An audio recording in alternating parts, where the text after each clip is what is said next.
All right, good afternoon, everyone. I'd like to call us to order for our work session, September 5th, 2023. And based on our agenda here, the first thing that we have this afternoon is a proclamation for the Welcoming Week 2023. And I would like my council members to join me down in front of the dais while I read that, if you would.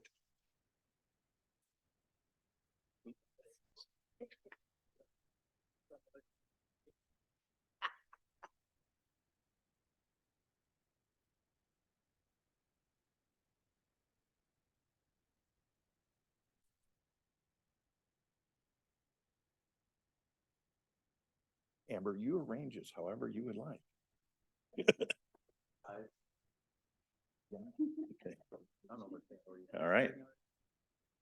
Okay, a proclamation. Whereas our community's successes depends on making sure that all residents feel welcome here.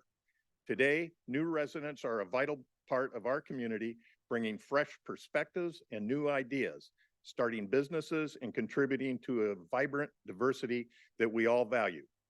And whereas from September 8th to 17th, we honor the spirit of unity that is bringing us neighbors together across Marion, and invite all residents to join this movement of communities nationwide by taking action in the spirit of welcoming. And whereas by working together, we can achieve greater prosperity and make our community the kind of place where diverse people from around the world feel valued and want to put down roots. And whereas, regardless of where we are born or what we look like, we are residents united in our efforts to build a strong community. And whereas, by recognizing the contributions that we all make to create a vibrant culture and a growing community, we make our community more prosperous and more inclusive to all who call it home. Now, therefore, I, Grant Harper, Mayor Pro Tem of the City of Marion, Iowa, do hereby proclaim September 8th through 17th, 2023 as Welcoming Week, and call upon all residents of Marion to join together to build a strong community where every resident has the opportunity to contribute their best. Yeah, thank you.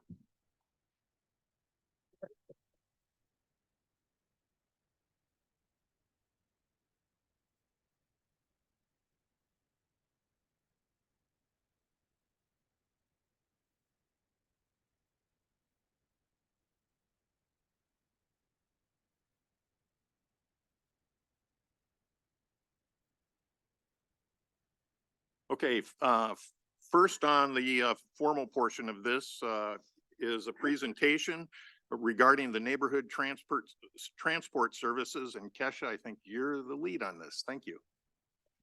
You bet.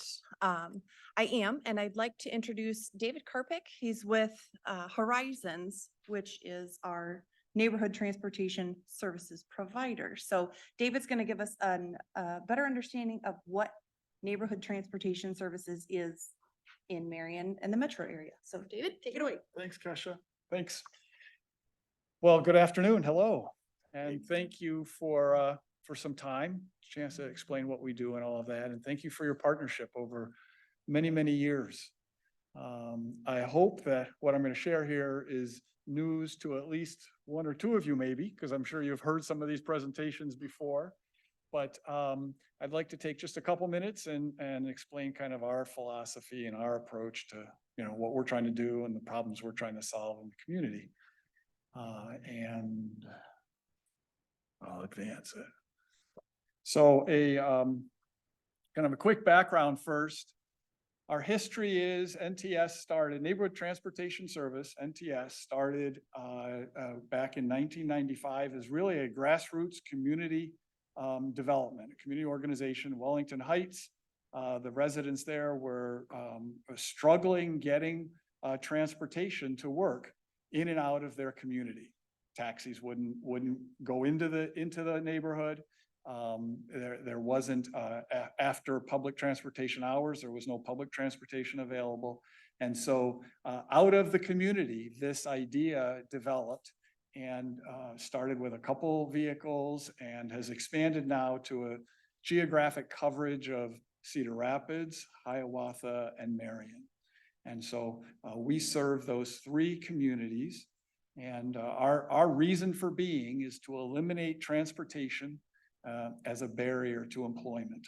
All we're here for is to help people get to and from work during those hours that public transportation isn't available. So our service is affordable night and weekend rides to work when public transportation is not available. Some recent developments with our program is that riders can request rides, have an account, change rides through an app on your phone, just like an Uber or a Lyft. And so it's on demand. They can order a ride up to 13 days in advance or up to as late as an hour before they need that ride. So if they're working a shift at night and they're going to work an extra 2 hours and so they can't get their regular ride, they can, punch into the app and order a ride, and we'll be there to pick them up and get them home, and vice versa.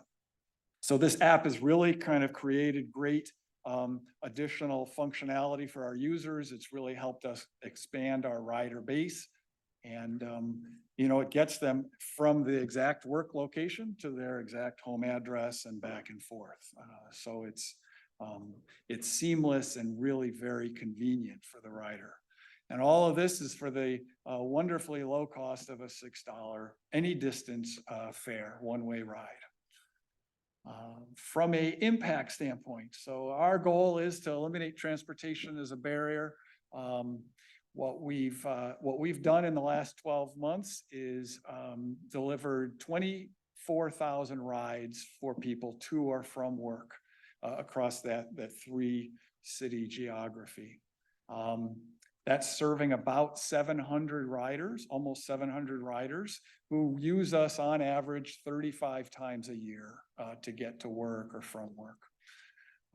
Some interesting things about these riders is that they're really at the very low end of the economic spectrum.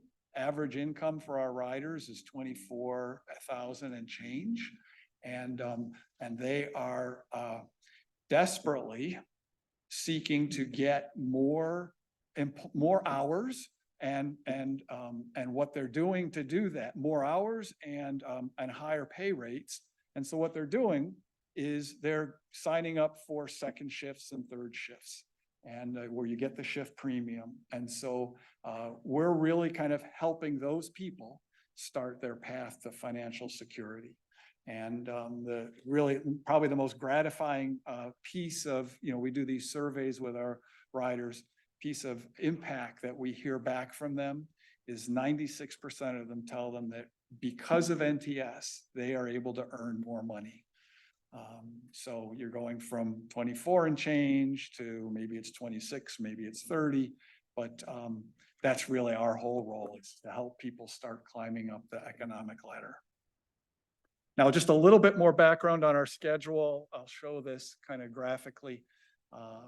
Looking at a weekly calendar, Sunday through Saturday across, and then the hours from midnight to midnight down. The green here, green shaded blocks are generally the City of Cedar Rapids public transportation service hours. Starting this week, they start at 5:15, but they've extended their hours to 7:15 at night, weekdays, and then Saturday, 9:15 to 4:15. What we do, NTS, is provides the shoulders around that to fill in when city transportation is not available. So all of this blue is when NTS is operating. And you can see basically it's almost all of Sunday. It's the shoulders around when the Cedar Rapids Transit is going on Saturdays, and then the same thing for the Sundays. For the weekdays. So if you haven't seen one of our vehicles out on the road, it's probably because you're not out at midnight or 3 in the morning. But that's when that's our specialty. Some of the very specific impacts as it relates to Marion. as a kind of very active participant in our service. And this is really a result of our partnership, is for the last 12 months, we served 134 riders in Marion for a total of almost 4,000 rides, 3,964 over the course of 12 months. You can see that a slightly more than third of those rides are people coming into Marion, 1,600 or so. And that could be either coming in for a job or returning from a job, coming home. And then about just a little under a third are going out of Marion, meaning they're either a resident here and going to a job somewhere else, and or they're leaving their job in Marion and going home in Cedar Rapids or Hiawatha. And then slightly less than that, it's more, what is that, about 20% are rides just within Marion. So they started and finished in Marion. Another way of kind of breaking down our service within Marion is days of week is the top chart going across the top. It's relatively evenly split every day of the week, except for Saturday, which tends to, fall down a little bit. And then by time of day, those four charts going across on the bottom, you can see the peak time for us, and this is universal in our system, is that 2 a.m. to 6 a.m. time frame. And then in the late evening, 8 p.m. to midnight time frames. Those are our peak hours for ridership. And that applies as well here in Marion. And last but not least, I wanted to highlight a little bit of the economic impact. And this is not a true economic impact, but the top top employment destinations that we serve, that we bring people to, either from Marion into one of these employers in Marion or from out of Marion into these employers in Marion. These are the top 8 employers that we provide rides for people to get to work. And Timberline is by far the leading employer of our service environment. And last but not least, if you just do the math on our average wages and the number of shifts that these number of rides represent, there's about $200,000 of wages being generated among these employers for our riders in the community. So it's a kind of a neat opportunity to be able to say, yeah, it's not just the theory that we help get people to work. We actually deliver them to work where they're gainfully employed, they're trying to make more money, and there's a meaningful wage impact associated with that. So yeah, that's about all that I was going to talk about, but I'm happy to answer any questions. And if there are none, I just want to finish with a big thank you. I really do appreciate your partnership. It really helps us go one step further as we're trying to help people get to work. Okay. Well, you know what, I just did a quick calculation. So of your total ridership, which I think you said was 24,000 spread across the year. Mm-hmm. So Marion represents about 14%? 17 or 18% of it. Okay. Which, that seems pretty astounding and pretty beneficial for the community. Mm-hmm. Whether it be transit in or transit out, how, as you depicted it. Is Saturday typically your biggest ridership across the system? Yes. And that's because we run from 5 a.m. to midnight. It's the only day we run that many hours. So between daytime and then the nighttime hours, how many vehicles do you have running in any given time frame? Sure. A lot of that is dictated by the contract we have with the city of Cedar Rapids. And during our very peak hours, those yellow shaded hours that I highlighted here, in the evening, we'll have up to 5 vehicles circulating, taking people to and from work. In those early morning hours, it starts with one and then it moves up to two, and we average about three during those early morning hours. So, and then on the weekends, it's usually two. This is great. Just the value that it provides our residents to get to work and to do just what you said, establish and then enhance their employment benefit is really great. Anything else? Yeah, Sarah? See if you mentioned this, but how long is somebody who takes this ride? How long, like how many stops if I needed a ride Yep. to work on, I'm getting on at 5 a.m. Is that for a 6 a.m. shift to 7? Like, is there an expectation when people are using the service long? So there are some expectations. The good news is that it's much more of an individual service than I would have expected. I've been with the business about 6 months, so I'm learning all these pieces. And our average time on the vehicle, average duration of a trip is 17 minutes and about 7 miles. So, and we're averaging any hour we're in service of 1.9 rides per hour. So at any point in time, I had expected you'd get on this, there'd be 7 or 8 other people on. Right. Typically, there's maybe one other person on and, you know, and they're moving and picking somebody else up to replace that person. So the good news is it's not a long trip.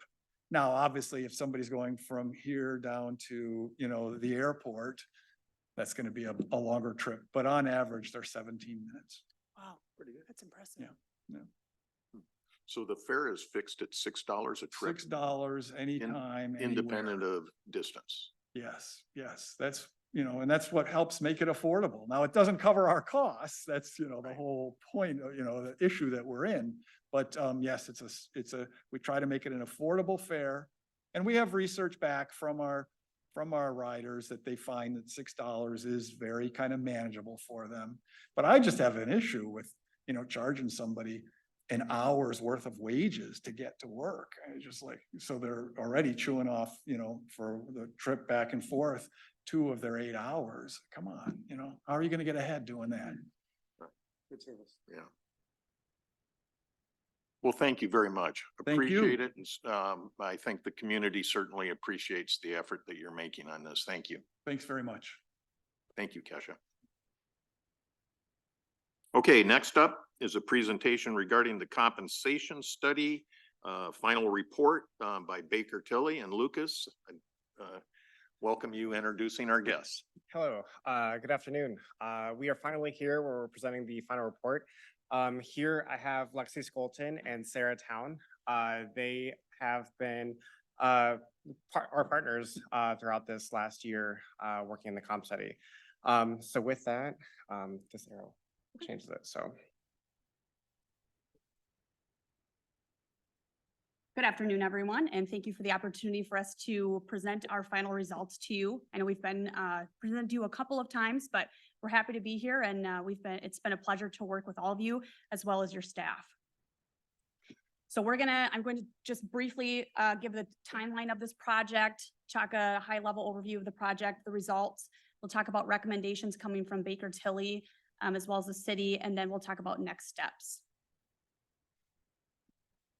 So we started this project back in November of 2022. We started with the data collection phase of the project that was collecting data on your positions, your current pay plans, your policies, your job descriptions, all things compensation related.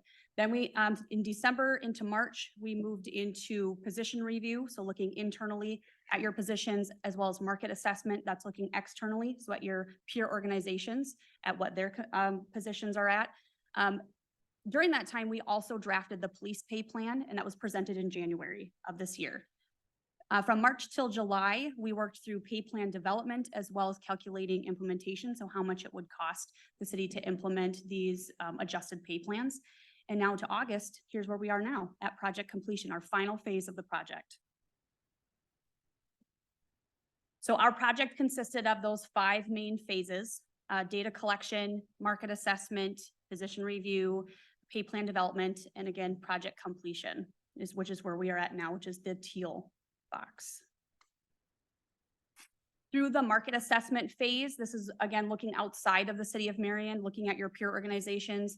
We included 88 of the city's positions in that market analysis, and we were able to collect data for 94.6% of the city's positions. And overall, we yielded market values for 95.5% of those benchmark positions. Based on all that data we collected, we found that the city was overall 7.6% below market at your midpoint. So from your minimum salary to your maximum salary, that midpoint, the city was 7.6% below. And that's taking all of those positions together. When we drafted those pay plans, we drafted the pay plans to be aligned at 100% of the market. So not leading, not lagging, matching the market at midpoint. As we collected the base pay salary information from your peers, we also collected pay practice and benefit information. One of the main pieces of data we collected was on time off. What this graph is depicting is it's showing that so the city has two different type of time off accruals for exempt and non-exempt. So from year 1 to 25 plus years, it is showing that the city is comparable and competitive with your peers with vacation accruals as employees move through their years of service. Another piece of data we collected was on compensatory time or comp time. So we collected data from 11 peer organizations, and 7 of those were able to send us information back on their comp time policies. And 2 out of those 7 that sent back, they offer comp time to exempt employees, which is currently what the city of Marion offers. One of those peers allows those exempt employees to cash out their comp time at some point, whether it be annually or throughout the year. And all of the reporting peers do offer comp time to their non-exempt employees.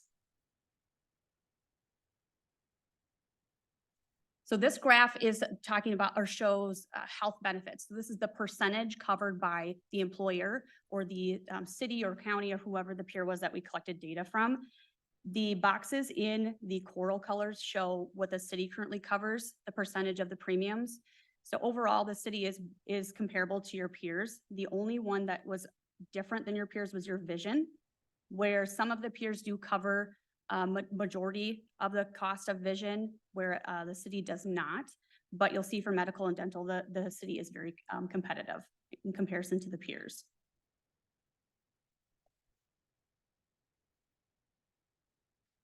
So after we collected the market data, we looked at your positions, comparing your positions. We worked through the pay plans, which we presented to you back earlier in July, those 4 pay plans.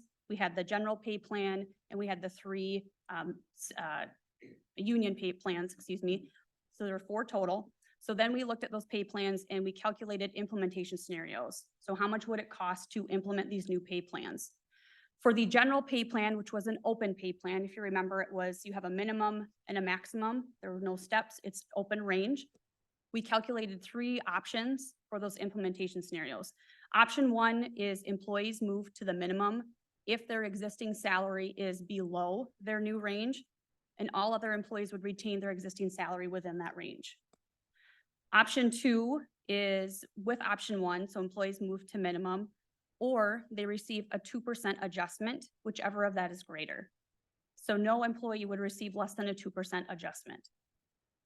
Then option 3 is employees receive the greater of a move to the minimum of their new salary range, in addition to a 3% adjustment for each year in position of their current salary, or they would retain their existing salary, whichever is greater.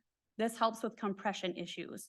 So if you have an employee who was promoted to a manager position and they maybe should have been moving through their range a little bit more, this takes that into account. Any questions on these implementation scenarios before I move forward? Okay. Then our 3 step pay plans, that was for AFSCME, police, and the fire pay plans. Option 1 for implementation scenarios was move all the employees to the minimum of their, if their current salary is below the minimum, and all others would retain their existing salary within that range again. And option 2 is employees move to the step of their pay range based on their years of service. For an example, an employee with 5 years of service would move to step 5. And if that move results in a salary lower than their existing salary, they would instead retain that existing salary.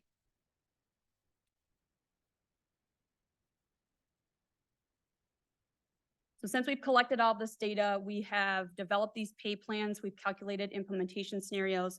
Moving forward, what we recommend the city do when it's time for you is to approve the general pay plan, position grade assignments, and title recommendations that we've provided within the final report. We also recommend that the city approve an implementation scenario that addresses the city's compensation philosophy, business goals, and one that is fiscally sustainable.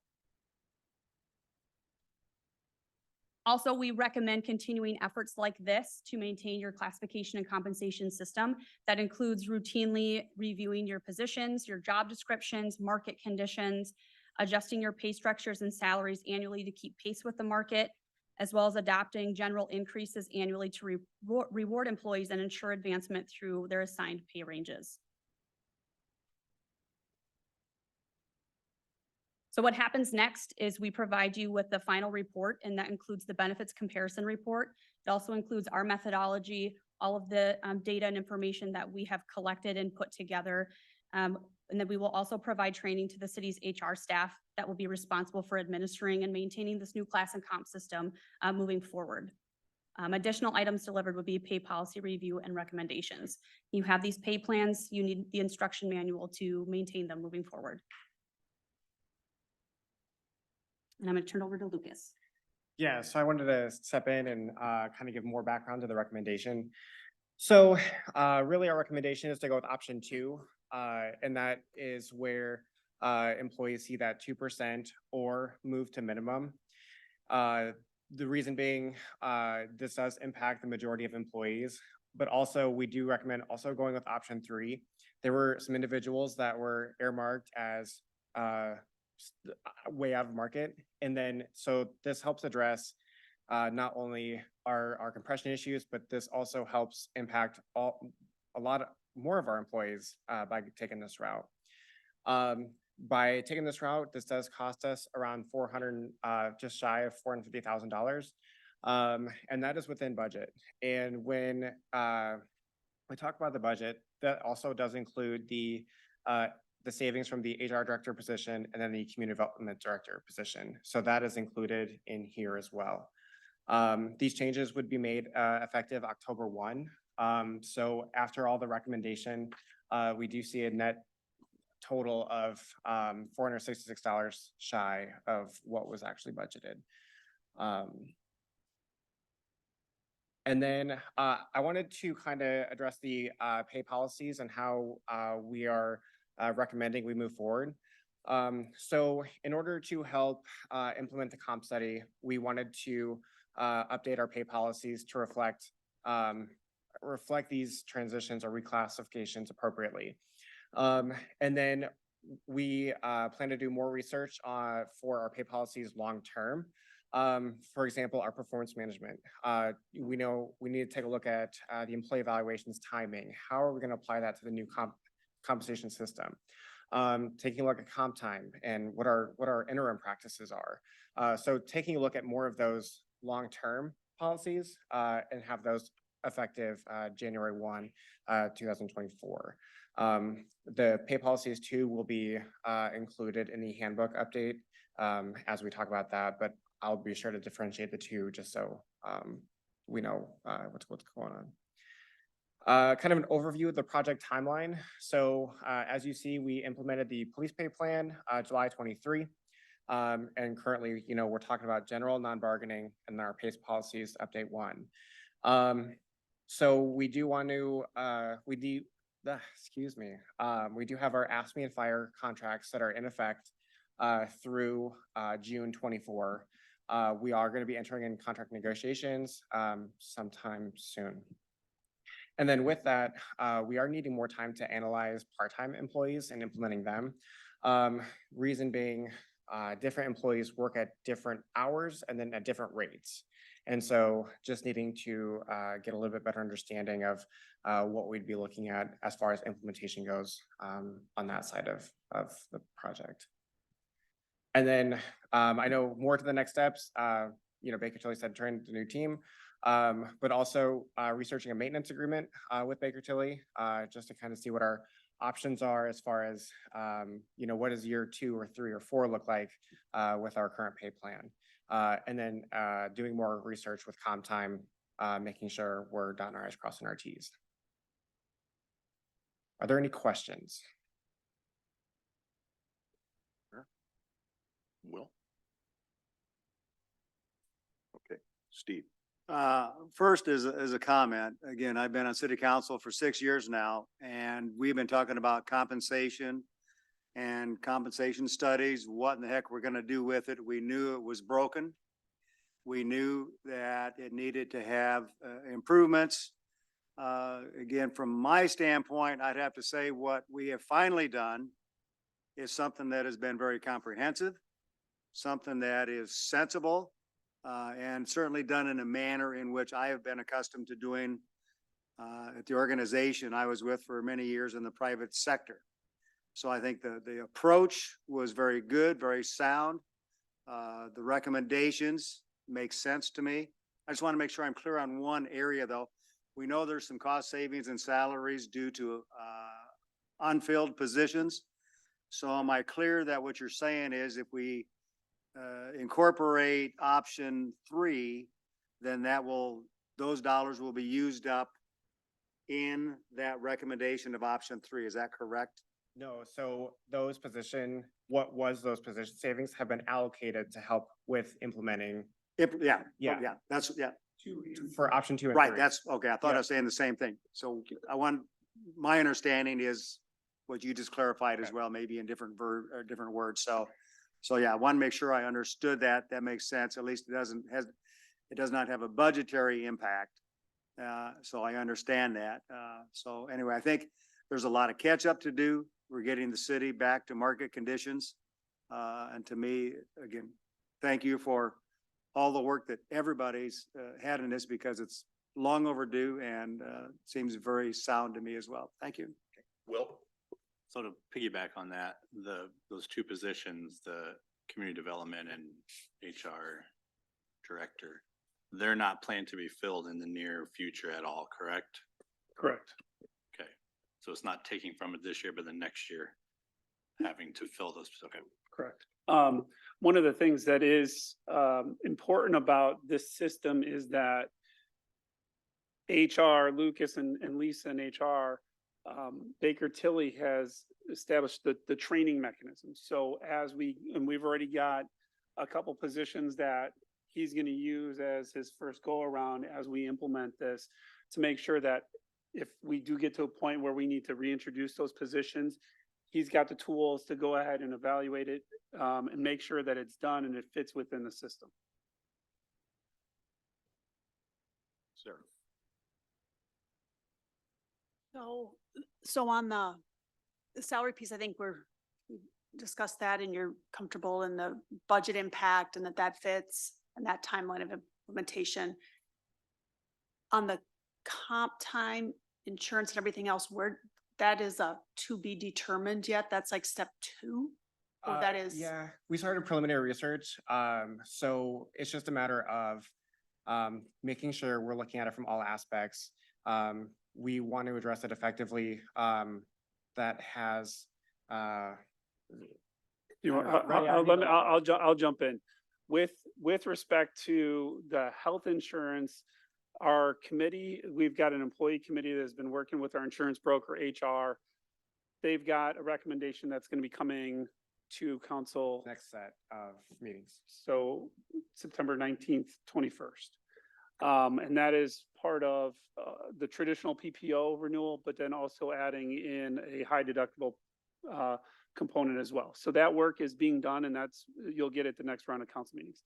The work with the comp time, we understand the deficiencies in the comp time. We've been working with legal on making sure that the final recommendation that comes to council on how do we unwind that, what that looks like, what do we have to do to make sure that it's implemented. We just need a little bit more time to get that done, because this has taken up a tremendous amount of time. We've had some other issues that HR has been really focused in on. So it's just a matter of having the time, this off the plate. Now we can focus a little bit more on that. But the target is January. So that would be, so our approval will be in two parts. Correct. So we'll come forward with just the one recommendation and then we'll look at the Yep. second option as it comes forward. And The ask for, or what's on the agenda for Thursday is the adoption of the general pay plan and the approach in implementing it. And then are just the phase one of the pay policies, which will just enable us to reclassify and start that implementation process. Lucas, a question I have, well, a few, and maybe a comment or two, but can you just repeat what you said is selection of the plan on our agenda for later this week or later in the month? So for Thursday. Okay. Yep. So it's the adoption of the general pay plan. So implementing where you saw the ranges. the ranges. Right. And so when we talk about the title and grade assignment, that would be implemented for non-bargaining effective 10/1. And then that part paired with the policies Right, okay. for full-time, for non-bargaining. A couple of questions, not necessarily in logical order. I think it was stated early on that about 90% of all city positions had been, I'm going to use my own wording, benchmarked against the market. What was the constraint of having 100% benchmarked against the market?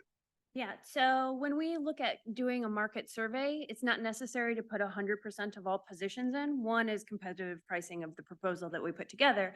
But the second is we can look at consolidation of several titles. And when we were looking at putting all of the titles in, ultimately we were able to cover enough of the benchmark positions with just the 88 positions. When we start looking at that, best practices is we need to calculate market values for at least 50% of the positions to adjust structure based on current market conditions. On our market results, we're well above that 50% threshold. So we're able to really calculate good market results and adjust pay structures based on those new market results. Okay, thank you. Yeah. So one of the themes here that we've talked about is we're setting up a system where we don't let this go stale in the future. We keep lengthening its shelf life, if you will. At what point will we be entering fully with no more research to be done? And maybe that's a ridiculous notion. But at what point will we predominantly be maintaining this existing system and calibrating it against a changing marketplace? When do we enter maintenance mode? Really, maintenance mode would start next year. If we Okay. implement, would have the tools to factor in cost of living or any type of market adjustment. So we'll have those tools to just go in maintenance mode. Truly, as it sits, or as we aim for today, we would like to have Baker Tilly, the comp study implemented fully by July 24, or at least have a game plan by July 24. Not knowing that part-time employee analysis. So having a game plan to fully implement the findings, but truly, we would go into maintenance mode next year. And this gets wrapped into the annual budget process. So what we've been working on, thanks to Leanne's leadership with establishing the budget calendar, this now gets slotted into that process. And so our financial policies, our CIP, our pay plan, all of that stuff gets reviewed and updated as part of the annual budget process. And then one of the things we have asked Baker Tilly is that maintenance agreement, so that at least we can make sure that that will be a budget submission for this upcoming budget year. But what we want to make sure we have that is have them, it's kind of like the training wheels. Let's make sure we're doing this right, and then we can back away. And then I think Councilman Jensen had asked this during one of their previous presentations about how often do we need to do a deep dive? And I think you said it was about 5 to 7 years. Yeah, so with this structure, as long as you are maintaining it throughout, year by year, looking at market about every 5 years, but then redoing your structure. This should last upwards of 10 years, as long as you're maintaining it and you're updating it appropriately. Anything else? Yeah, Steve. So Lucas, this presentation has a lot more detail in it than what we had received in our agenda. Yes. Can you send this to us, please? Yes, thank you for that reminder. So tomorrow, we're attaching the final report. And then we'll put the general pay plan as a separate attachment, for reference as well. But you'll have that in the agenda packet tomorrow. Okay, thank you. What else is happening tomorrow? And then tomorrow, we are presenting to, the employees on, it is a kind of a combined presentation of what you guys received the first time. And then tonight, we're presenting to employees tomorrow, the findings of the comp study and reviewing next steps. One of the things that we've heard from employees as we've been going through this, we've hosted a series of employee forums, but there is some of that from 2018, the process that was done, not a lot of transparency with that. So we want to make sure that we're communicating out. Our employees have the opportunity to meet with our consultants and ask the questions. Everything that the council is getting in the packet on Thursday, employees are also going to get. There's an email that's going to go out, I think, later today to the employee base. So. Great. Any other questions? One more. So as we move forward, a lot of the compensation policies now are not going to have just pay ranges, well, there'll be pay ranges, but each job is now set up with different grades. Correct. So I mean, that's something totally different than what we've had in the past too. So that gives the employees at least, I think, a much more transparent picture of where they're at, what the opportunities are, and how they can move forward. So, I mean, that's something different for the city. And I'm sure that communication all is part of what you're talking about as well. Yep. Thank you. So I think maybe then to wrap up on this, this has been a substantial amount of work, greatly appreciated, desperately needed. And to get us into a point where what we have is we have a system that is calibrated against the marketplace and is structured so that we can maintain it, so we don't become out of calibration, is just orders of magnitude better than where we've been. So thank you to everybody who's been involved with this. Leanne, your team, everybody involved, appreciate it. I've got to say that, where we have gotten direct commentary back from our employees, that was absolutely vital too. So, thank you to the totality of Team Marion to get us to this point. So we've got something that we can maintain from. So thank you. Thank you. Okay, so we'll move to Leanne. A discussion regarding our current environmental scan for budget considerations. At the last council meeting, we discussed the preliminary financial report to better understand the changes since we assembled the fiscal year 24 budget, namely where we were ending the year on the fund balances. Today, we review the environmental scan to identify items we should be aware of as we assemble the fiscal year 25 budget. You're welcome to read the screen, but I'm only going to highlight some of the items. Similar to a SWOT analysis or strengths, weaknesses, opportunities, and threats, our strengths and areas for improvement are internal to the organization, and I'm just going to highlight a few. One of the items that we hear over and over that sets Marion apart from other organizations is our long-term commitment to planning. You see this in many of our projects, most recently the 7th Avenue Improvement Project, also Lau Park. There are a number of those. And the other thing is modeling. Our financial modeling that we've partnered with DA Davidson to do that also helps us set us apart. On the areas for improvement, we've been working on a number of these. On the infrastructure restraints, we did the PCI index with the pavement management program in the engineering department. We also have the sanitary sewer study. We looked at transit options last year. We have, council actually approved in August, early August, a contract for a public parking study. We are continuing to work on sustainable growth. Last year, we rebuilt the capital improvement program. This year, we're doing a deep dive into our asset replacement schedules and continuing to work on the CIP. The compensation structure, you heard the presentation tonight on that particular item, and we do continue to actively work with PDCM on our proactive risk management strategies.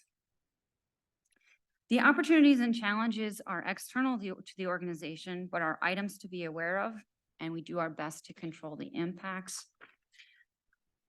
I'm not going to comment on any of those, as I do have just a little bit more of a deep dive on some of the specific items we've identified thus far.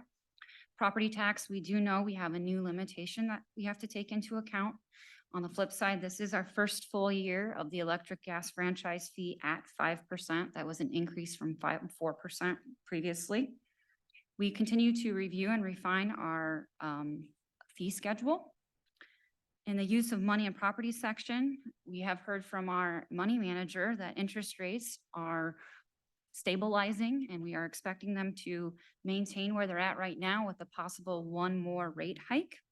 On the lease front, 2 properties the city currently owns, McGowan House we've signed a purchase agreement, so we are not expecting to receive lease revenue on that one. And Arctic Insulation, we are expecting them to move out in August 2024. So we will not see lease revenue or expenses related to either of those facilities at the levels that we've seen in previous years. And then we did want to acknowledge the automatic traffic enforcement cameras will bring revenue. However, that was about safety. Chief will provide a summary once we get through the 30-day warning period. We will start a trend analysis, and just a reminder for council and the public, there is a policy in place that dictates how those funds are used for public safety needs and grant programs by the Civil Rights Commission.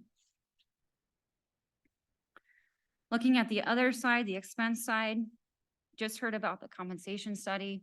Looking at next year, we will be looking at part-time as well as the 3 labor unions negotiations.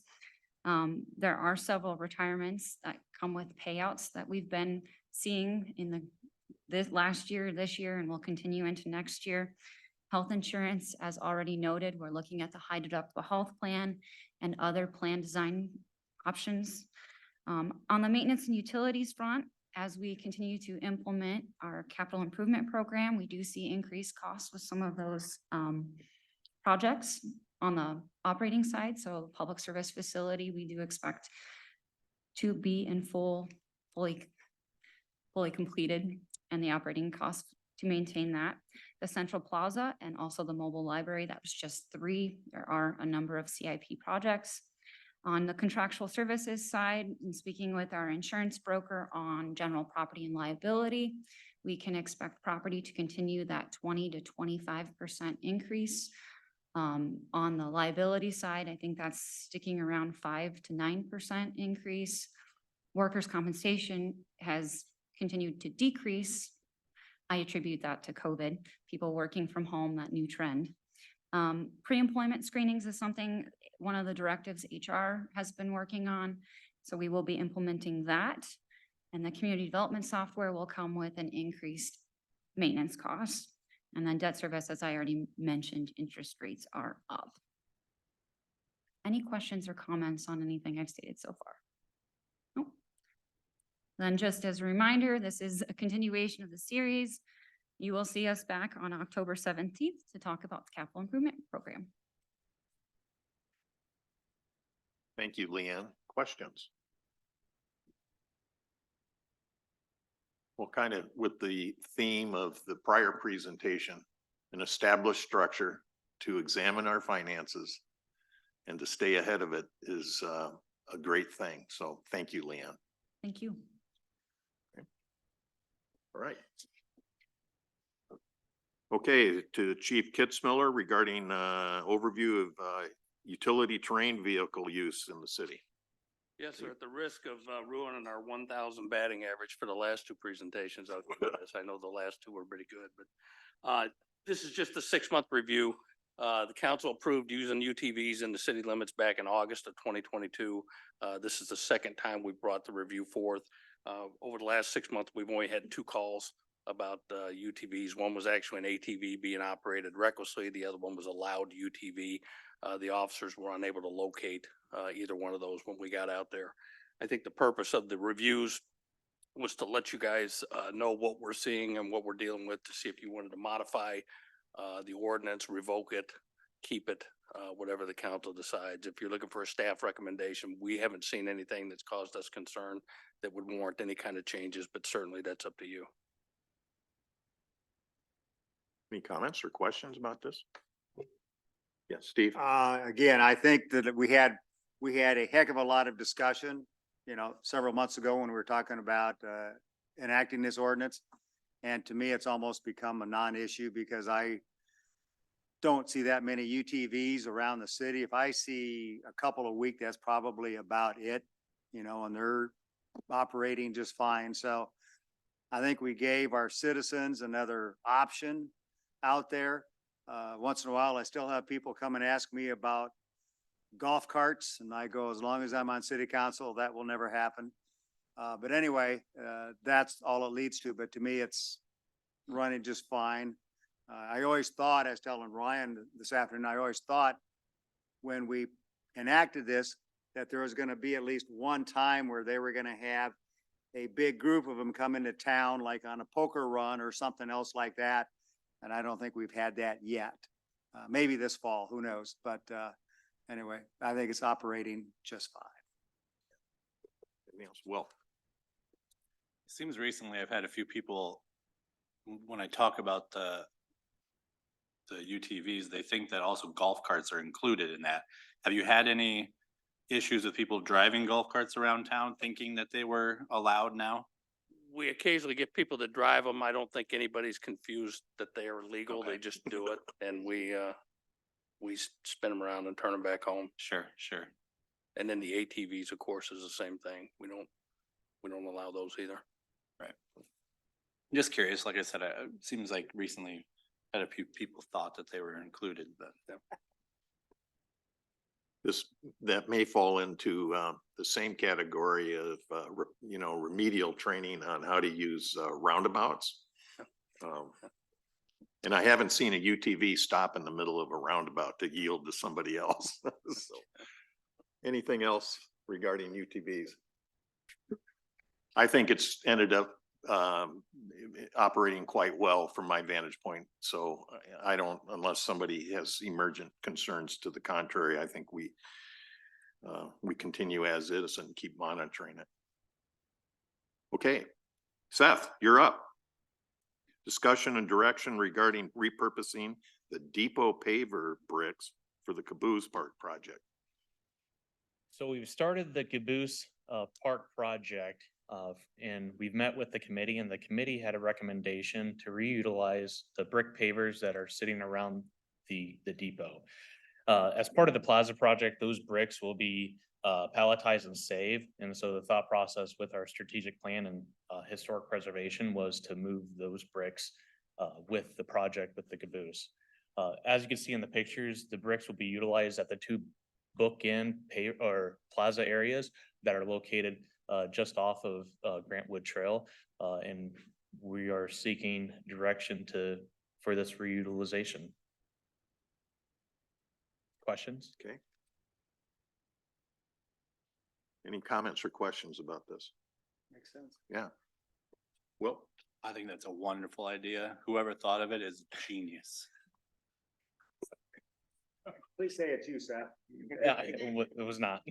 was it Will? It was Will, yeah. I knew by the look on his face. Good idea. Well, bricks are one of my favorite topics, and I think I missed the last big discussion about bricks, which I'm sad that I did, but I'm with Will. Whatever Will said, I'm with it. Good. Seth, I do have one general question about this project.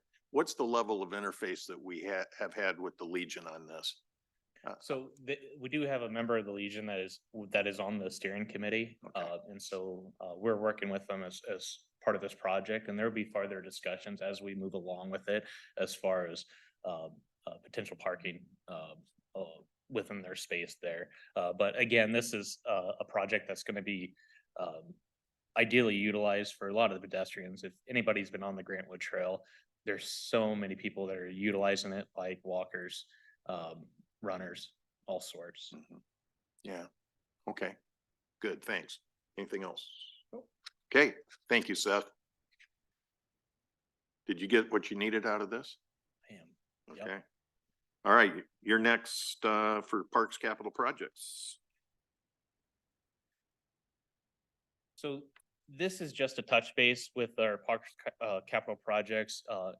This is something that we touch every day, throughout the whole year. And just wanted to give an update to city council, especially this time of year as we're taking a look at all our capital projects, making adjustments, and then putting in new requests as part of the CIP project. So there is no action needed, but did just want to inform council what's going on. So these are all the projects that we're looking at doing some budget adjustment for, and we're going to be focusing on two projects, park construction, Prairie Hill, and Hannah Park improvements. And the reason for those focus areas is because we're needing to expend more dollars as part of these projects and for those adjustments. So first, for the Hannah Park improvements, this project really involved with replacing our restroom and pavilion that individual tried to burn down. But it's replacement of that, including some other site improvements, and also including playground improvements. Now, these are the items that are left for completion, but this is not the reason why for any of the overage of the existing budget. We made a conscious decision when the restroom got burned down and some of the other vandalism within the site that we were gonna beef up some of the specs that we were putting in. So for the restroom, we did a 5-inch concrete restroom. We added anti-graffiti walls, a time lock system so we can it can automatically lock the doors at 8 o'clock. We also changed the pavilion from a wood structure to a steel structure, and then customized the height from the eave set at 7.5 feet, and we raised it to 9 feet, just thinking to keep people from trying to reach up on top of there. But all the adjustments made are really to help do a lot of that preventative maintenance and save costs down the road. And then for Prairie Hill Park, this is a project that we're currently still working on. A lot of the improvements we're doing in-house. And again, this is a project that we do have items left for completion. This is a development of a new park, so it's including a playground, pavilion, a basketball court. There are green spaces used, and then some green spaces will be turned into prairie. But there is some items on here to be complete. But the reason for the overage is when we got onto site, the water table on this site is extremely high. And so we weren't able to use the traditional playground mulch that we would have intended to use. And so we switched to a poured-in-place rubber surfacing, which is 4 to 5 times the cost of the mulch. And again, something that we will see savings down the road as far as maintenance and use for this park. But again, just wanted to bring this to awareness and just a full overview. We still have positive balance that we'll see within all our projects, but just we will be making adjustments to these projects according to the budget. Any questions on any of the existing projects or Questions? Okay, Sarah? So thank you for those adjustments. What is graffiti?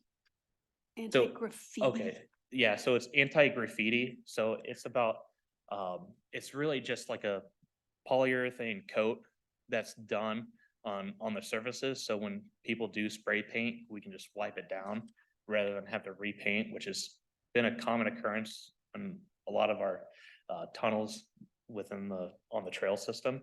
It is more expensive, but it is well worth the investment. Well, it's unfortunate that we have to spend more money in order to deal with bad behavior. But I appreciate the work that's going into it and the understanding when people ask of, that's why we have to do it, is because some people decide to not treat our public spaces with the respect that others will.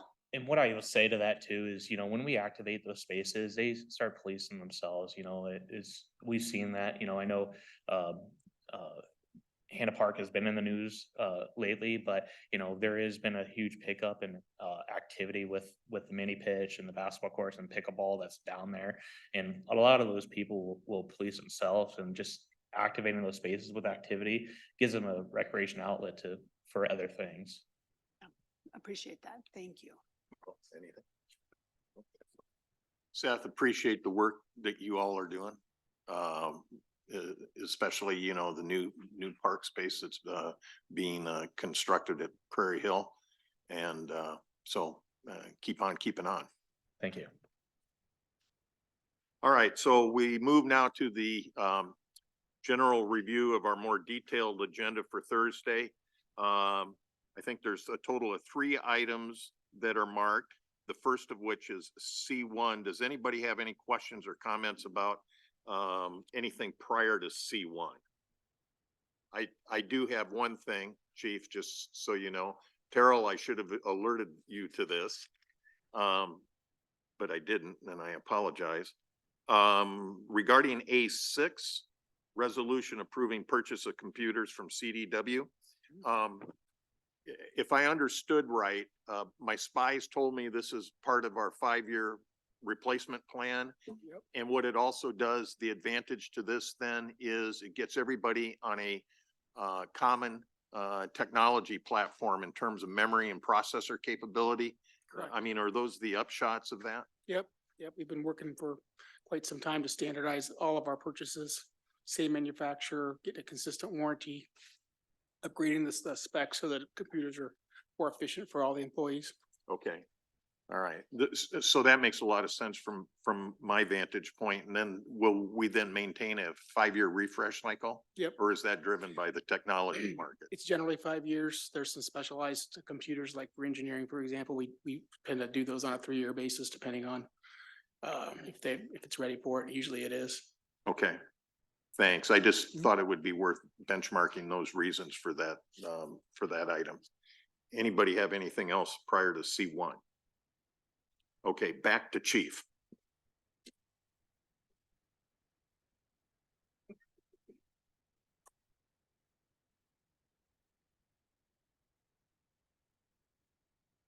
All right, good afternoon, Council and City of Marion. So, very exciting week, and I'm gonna get into the details, but to tee this up, this automatic aid agreement with the City of Cedar Rapids, I just want to recognize Chief Greg Smith from the Cedar Rapids Fire Department, that's here tonight, and we're honored to have him to further elevate the initiative that's before you this week. So I get asked regularly about the fire department, and they ask me, what does the future look like regarding programs and services? Our community continues to grow, and the fire department is rapidly changing to provide the best services possible. On the screen is what's called an organizational systems model, and I'm going to explain how the system translates into our services and ultimately community outcomes. So starting at the left side of the screen, we have inputs, and inputs come in the form of financial resources, our staff, our personnel, our tools and technology.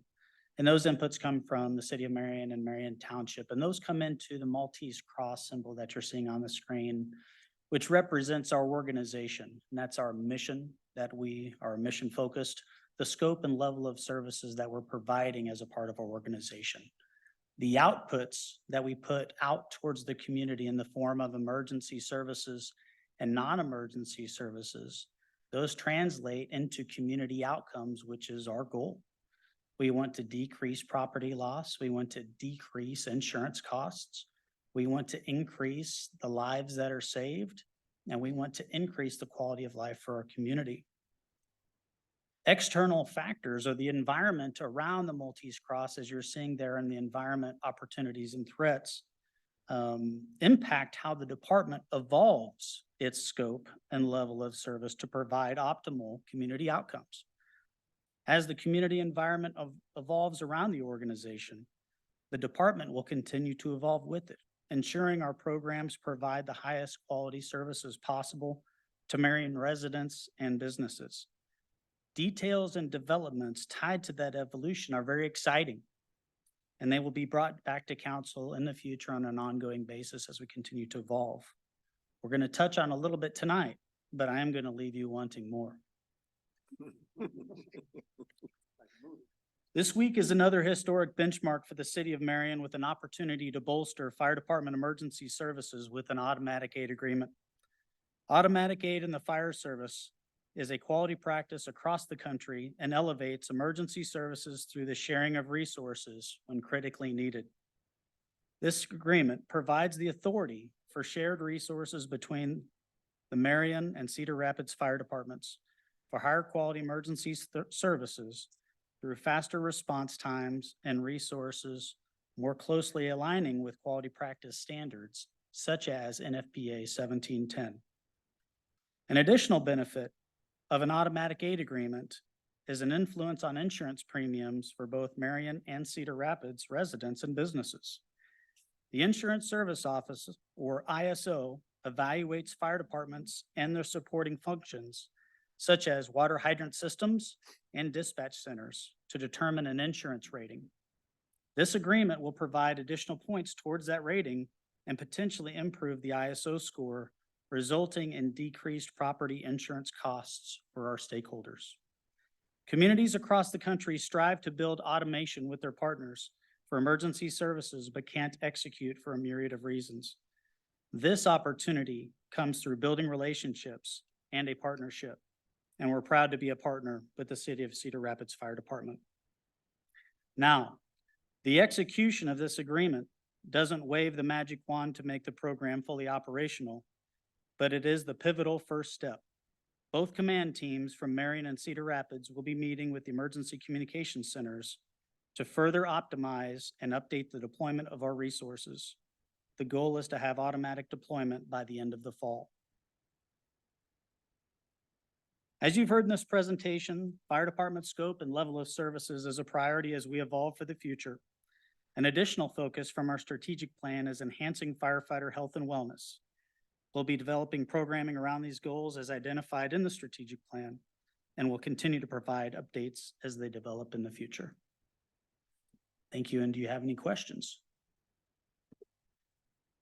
Go ahead, Steve. So it seems there's been some level of support by each city helping the other, maybe in more of a major emergency, a major situation.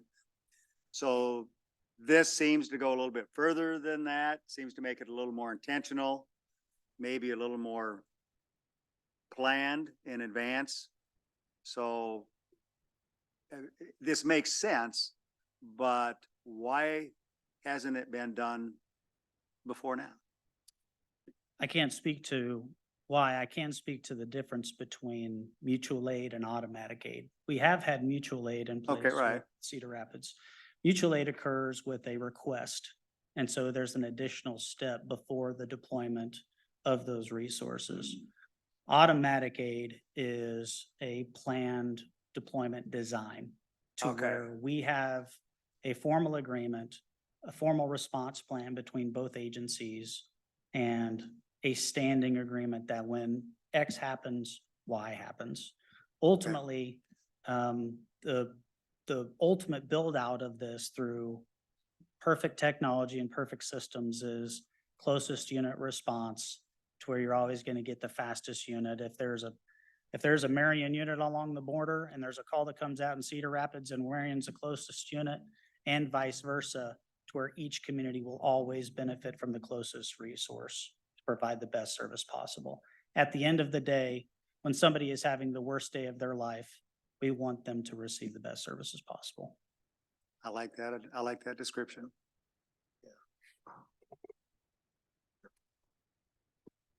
Okay, so this is great. I'm just understanding. So there's a car accident on Boysen Road.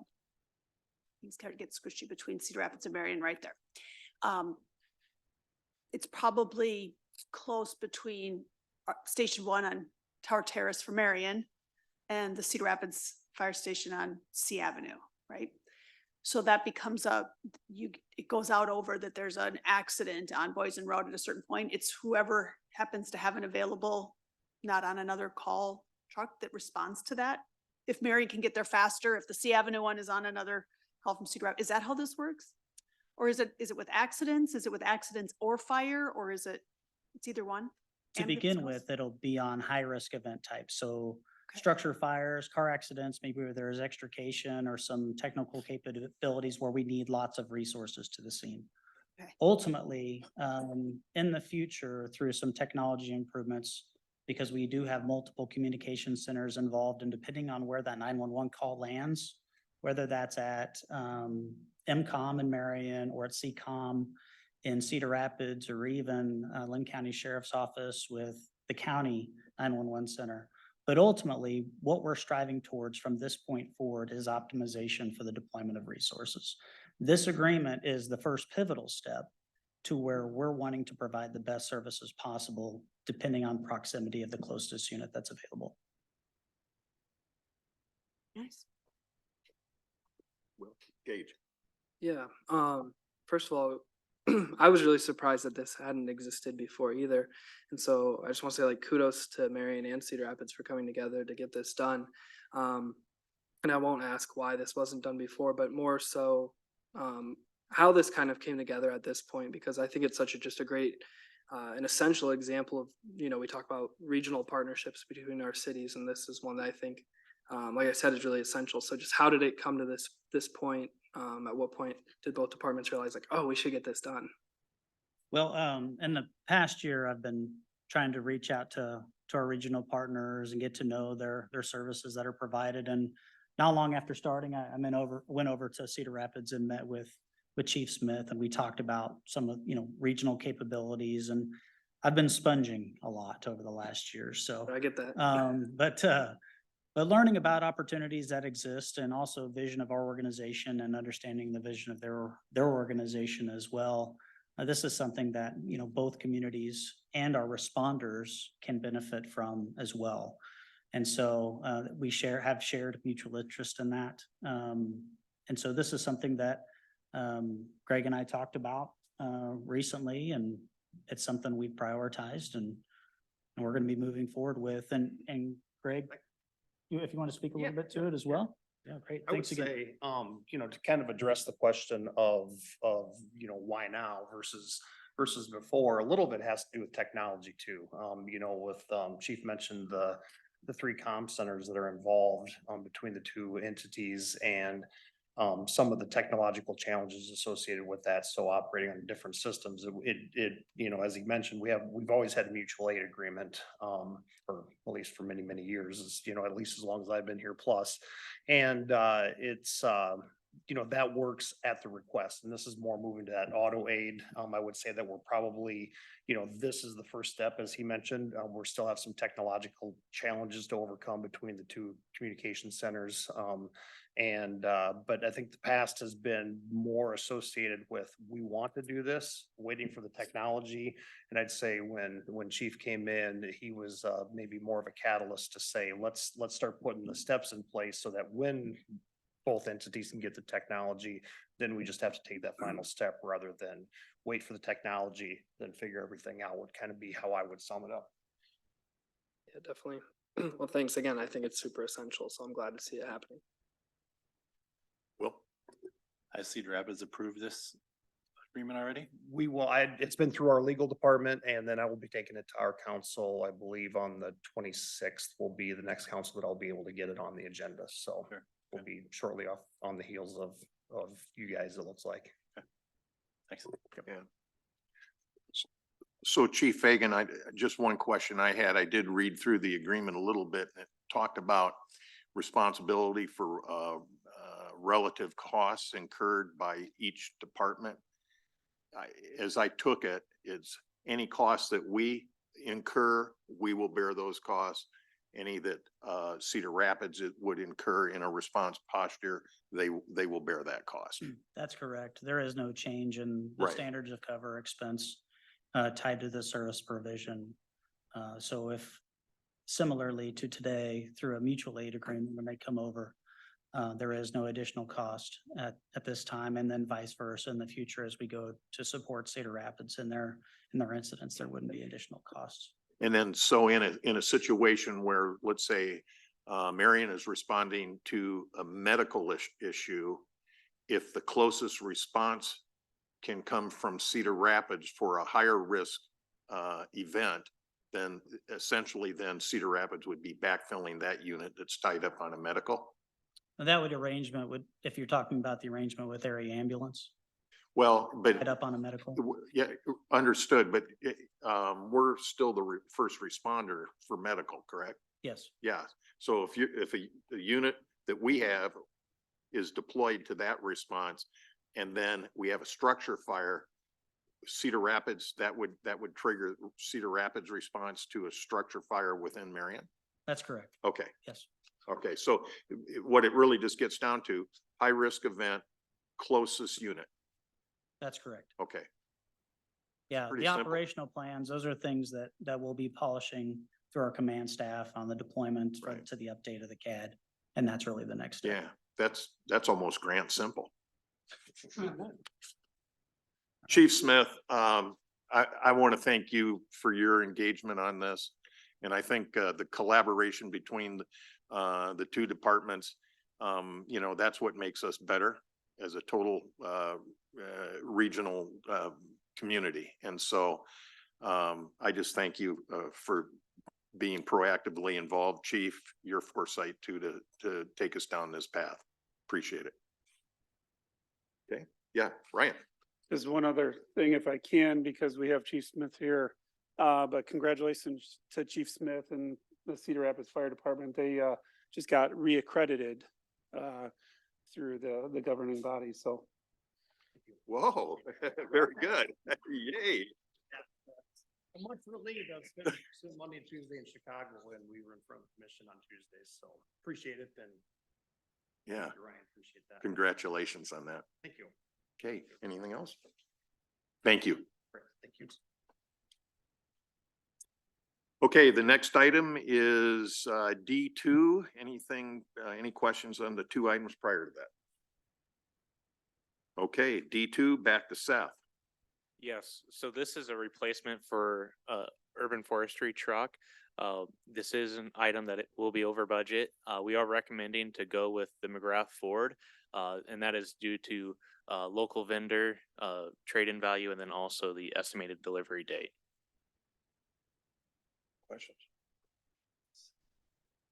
Seth, one question I had, I think there was as I reviewed your memo, there was a difference in manufacturer for the dump box. Yes. And I forget who was bid by who. Is there any material quality or serviceability difference between those dump boxes? Yeah, we are familiar with one more than the other, and so that was really the big difference. Okay, that led you to McGrath? Yes. Okay. All right. Anything else? Thank you, Seth. Okay, we have one additional item, E1. Any questions on anything that precedes E1? Okay, Steve? Good afternoon. Good evening now. Hi, I'm Steve Cooper, the Stormwater Coordinator. I'm here this evening to ask for your consideration on some amendments to the Stormwater Utility Ordinance that we have. I put some things together. There's not a whole lot of graphics involved in codes and ordinances and policies, so this is the best I could do for a picture. What we have here, the existing on the left there represents our existing ordinance, and everything about our stormwater utility is built into that. All of we have a stormwater utility, here's how we operate it, here's what we're doing with it, and it's all in one place. And what we would like to do to make things a little more efficient is to kind of rewrite it, rearrange some things. We're not messing with the fee structure at all. This is just taking the language out of the existing ordinance, taking out some things that are outdated and making it more concise so that it is more efficient and effective. The main thing with this rearrangement is that right now our stormwater utility is built through two different departments. The water department puts most of the stormwater utility on the water bill. And then there are some unique configurations of water meters and parcel ownership where we really can't put something on a specific water bill. So the finance department bills those as an invoice. So that's about 127 accounts that are coming from the finance department. So the main thing about rearranging this is that we have made it so that all of the stormwater utility fees are going to go on the water bill so that fewer staff have to touch the stormwater utility. So that's the first thing I'm asking for, consideration of the first reading of the ordinance amendment, which kind of shrinks things down and makes things a little more efficient. And then there's we've taken some language out of the existing ordinance related to the nuts and bolts in the operations and how we do things.